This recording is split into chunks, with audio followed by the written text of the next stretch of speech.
صحیح المسلم کی روایت ہے، سیدنا ابو ہریرہ رضی اللہ تعالی عنہ فرماتے ہیں، اللہ کے نبی صلی اللہ علیہ وسلم نے ایک دن صحابہ سے سوال کیا، میرے صحابہ کیا تم جانتے ہو کہ غریب کون ہے؟ اللہ کے نبی صلی اللہ علیہ وسلم نے جب یہ سوال کیا تو صحابہ نے آگے سے جواب دیا، اے اللہ کے نبی، ہماری نظر میں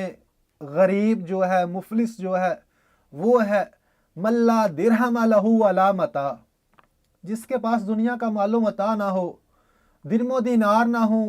روپے اور پیسہ نہ ہو، ہماری نظر کے اندر مفلس وہ ہے، غریب وہ ہے۔ اللہ کے نبی صلی اللہ علیہ وسلم نے فرمایا، المفلس من امتی یاتی یوم القیامہ بصلاۃ و صیام و زکوٰۃ۔ اللہ کے نبی صلی اللہ علیہ وسلم نے فرمایا، میرے صحابہ، میری امت کا غریب ترین انسان وہ ہے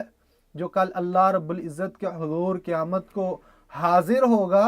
تو وہ نمازیں لے کر آئے گا، نمازیں بھی پڑھی ہوں گی، روزے بھی رکھے ہوں گے، اور اللہ کے راستے میں صدقہ خیرات بھی کیا ہوگا۔ تو یعنی کہ نیکیوں کے انبار لے کے آئے گا، پہاڑ لے کر آئے گا، بہت زیادہ نیکیاں لے کے آئے گا۔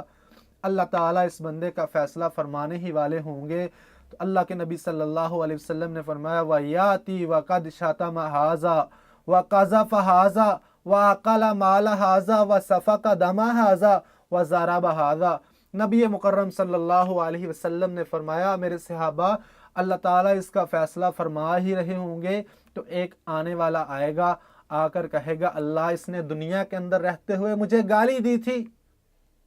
اس نے دنیا کے اندر رہتے ہوئے مجھے گالی دی تھی۔ تو ایک اور آنے والا آئے گا، آ کر کہے گا، وَقَذَفَ هَٰذَا، اللہ اس نے دنیا کے اندر رہتے ہوئے میری غیبت کی تھی، چغلی کی تھی۔ ایک اور آنے والا آئے گا، آ کر کہے گا، اللہ وَأَكَلَ مَالَ هَٰذَا، اللہ اس نے دنیا کے اندر رہتے ہوئے میرا ناحق مال کھایا تھا، میرا مال غصب کیا تھا، چھین لیا تھا مجھ سے، اپنی طاقت کا فائدہ اٹھاتے ہوئے۔ یہ طاقتور تھا، میں کمزور تھا، اس کے پاس پاور تھی، میں کمزور تھا، اس نے اپنی طاقت کا فائدہ اٹھاتے ہوئے مجھ سے میرا مال چھین لیا۔ اللہ رب العزت اس کی نیکیوں سے اس کو بھی دے دیں گے، اور ایک اور آنے والا آئے گا، آ کر کہے گا، وَسَفَكَ دَمَ هَٰذَا، اللہ اس نے دنیا کے اندر رہتے ہوئے میرا ناحق خون بہایا تھا، یعنی مسلمان کا خون بہایا تھا، اس کو قتل کیا تھا۔ ایک اور آنے والا آئے گا، آ کر کہے گا، اللہ وَضَرَبَ هَٰذَا، اس نے دنیا کے اندر رہتے ہوئے مجھے مارا تھا۔ تو اللہ رب العزت پھر کیا کریں گے؟ یعنی مظلوم اللہ رب العزت سے التجائیں کر رہے ہوں گے، اللہ اس نے دنیا کے اندر رہتے ہوئے مجھ پر ظلم کیا تھا، کسی کو مارا تھا، کسی کو گالی دی تھی، کسی کی غیبت کی تھی، کسی کا ناحق مال کھایا تھا، کسی کی چغلی کی تھی، اور کسی کا خون بہایا تھا۔ تو اللہ رب العزت پھر کیا کریں گے؟ یعنی اس نے دنیا کے اندر رہتے ہوئے ظلم کیا تھا، یہ ظالم تھا، تو کل قیامت کو اس کے پاس دنیا کا مال و متاع تو نہیں ہوگا، درم و دینار نہیں ہوں گے، روپیہ اور پیسہ نہیں ہوگا، یورو اور ڈالر نہیں ہوں گے، تو اس کے پاس کیا ہوگا؟ اس کے پاس نیکیاں ہوں گی، نمازیں پڑھی ہوں گی، اس نے روزے رکھے ہوں گے، صدقہ خیرات کیا ہوگا، نیکیوں کے پہاڑ لے کے آیا ہوگا۔ تو اللہ رب العزت پھر ان مظلوم لوگوں سے اس کی نیکیوں میں سے ان کو دیتے جائیں گے، حتیٰ کہ اللہ کے نبی صلی اللہ علیہ وسلم نے فرمایا، اس کی نیکیاں کم پڑ جائیں گی، نیکیاں ختم ہو جائیں گی۔ نبی مکرم صلی اللہ علیہ وسلم نے فرمایا، پھر اللہ تعالیٰ کیا کریں گے؟